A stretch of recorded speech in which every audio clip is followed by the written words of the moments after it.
would have been the clutch of the Let's century. read this What post could since you all have this done there drama to has been avoid going that, on. Sastra? Could you have like maybe run further? Let's see here. So if I do this, okay.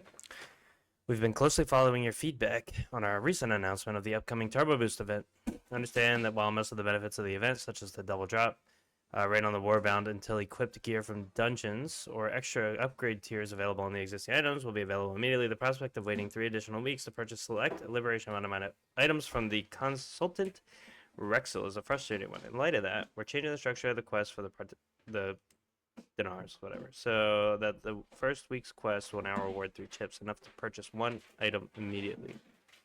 The 6th quest progression will continue as planned after that, allowing each character to earn up to 9 chips, so 3 items. We also want to take a moment to offer some context of the goals and how they compare to past experiments such as the Dinar system in Shadowlands Season 4, a natural point of comparison for many players. In Shadowlands of Dragonflight Season 4, there was a very compressed season timetable that rotated through multiple raids, making it extremely unlikely for any player to get a particular raid drop. We introduced the Dinar system as a primary means of acquiring specific chase items that would otherwise be unobtainable for most players. Those seasons also weren't about progression, but rather farm from the start. That's pretty true. Oh, hi, babe. Letting players re-experience familiar content from earlier in the expansion with updated rewards. And of course, they came at the very end of their respective expansion with a full power reset just on the horizon, and little need to worry about the long-term implications of giving players access to gear with power level several tiers above their normal rewards. I mean, it makes sense. The middle of the War Within Season 2, however, presents a very different situation.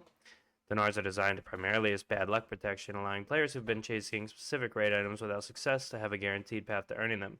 Makes complete sense. They also provide a path for players who have only done the normal version of the raid to get a few guaranteed heroic items. Awesome. That's actually really good for the casual player, without undermining a core motivation for the challenge and coordination required in Mythic raid possession. I mean, yeah, this is exactly what the arguments were about all today. So this is like a no-brainer for me. We also need to be mindful of how we transition in this next season, giving players who don't normally engage in high-end content access to item level 680 plus trinkets would essentially obsolete those slots for Season 3. True, like they'll carry on their BIS trinket and never replace it because it's just too good to replace kind of deal. We understand the players who don't raid or have no interest in Mythic raiding are disappointed that they can't get Mythic versions of these desirable items. The Dinar system will allow some of those who only do normal raid to earn, for example, a House of Cards trinket at 672 once it's fully upgraded. We hope that this will be an exciting prospect for many players. It's an experiment on our part aimed at giving a wide range of players a boost towards achieving their progression, collection, or power goals. Yeah, I mean, this honestly just makes way too much sense. It makes way too much sense.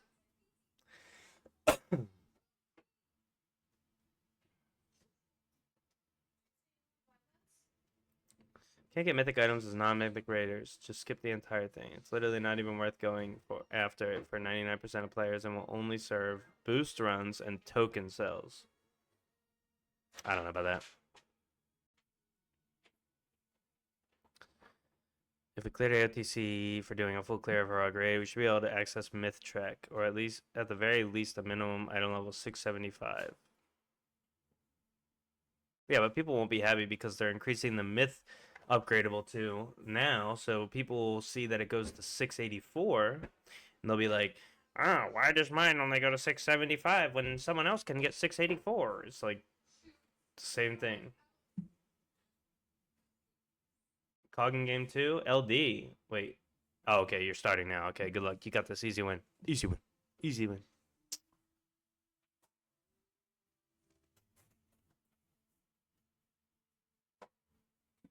How can they say that this only caters to the 1% of players when they just said people that only do normal will be able to purchase heroic pieces? I'm so confused. Yeah, this right here. Why do people think they deserve mythic level trinkets? Doesn't make any sense. Yeah, no, this is a perfect explanation, to be honest.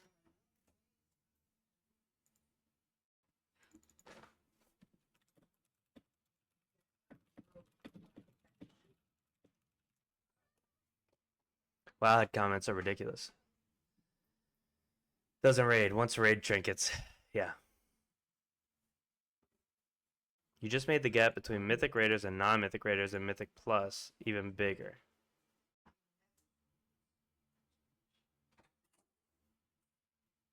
How? There's people that are pushing title right now that don't have raid trinkets. I'm confused. They're running like 678 dungeon trinkets.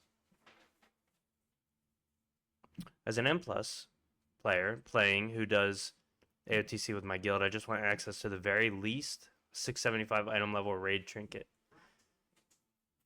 Yeah, but they're gonna get access to a 672 item level raid trinket, right? Because it's the thing is getting increased.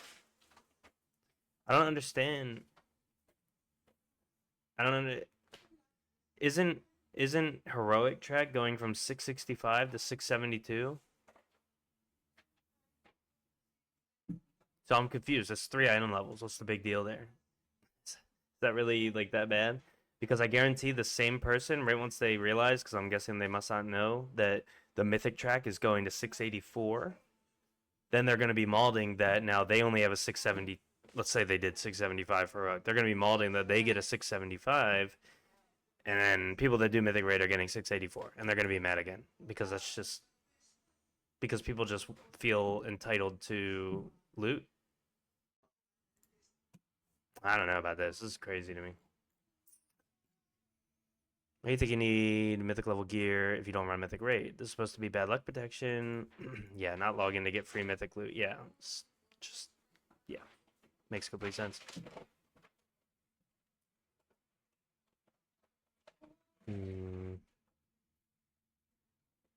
Yeah, but like here's the thing. Ready? This is, excuse me.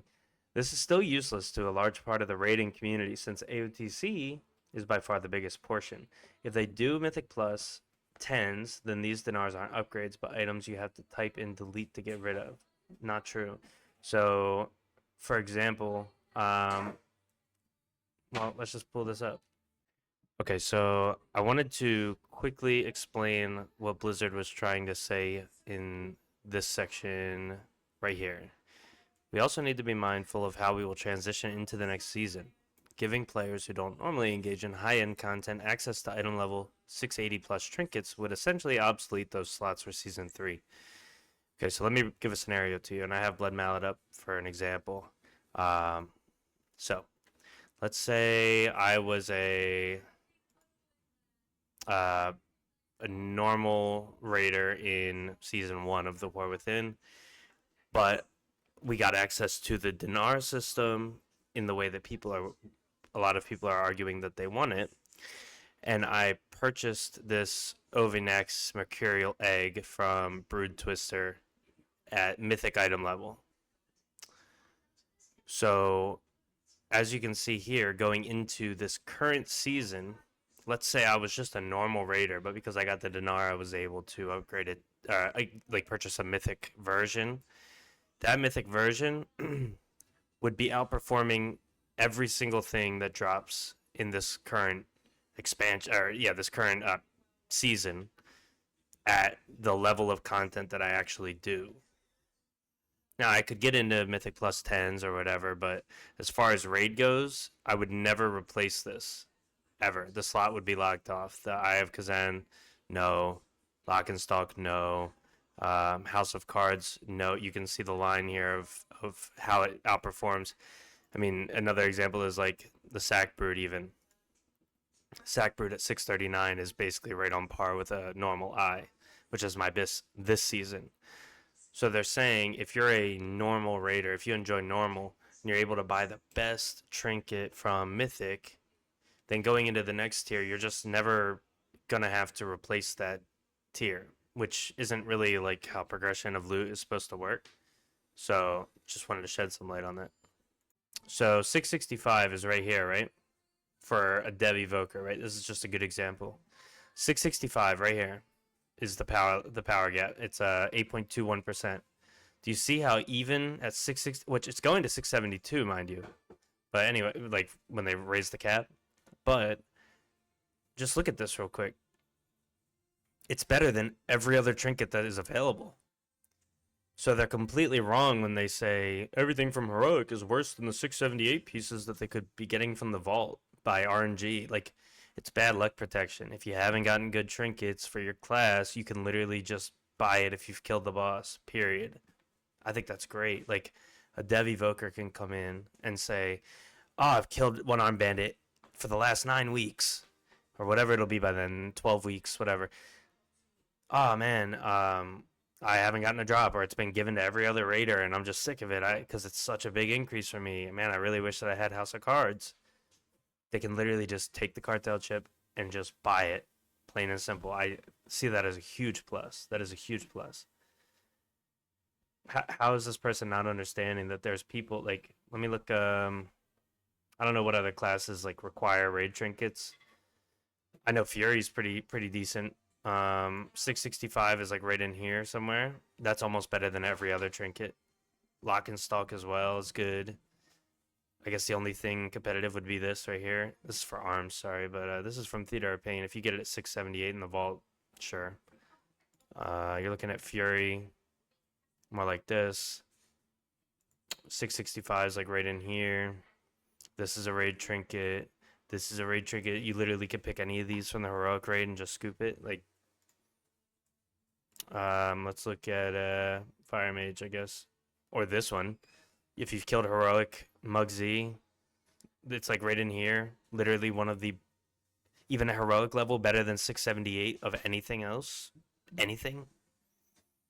So just get it. If you've killed the boss, just get it for free if you've had bad luck. Just don't understand. I don't understand the issue. I don't get it.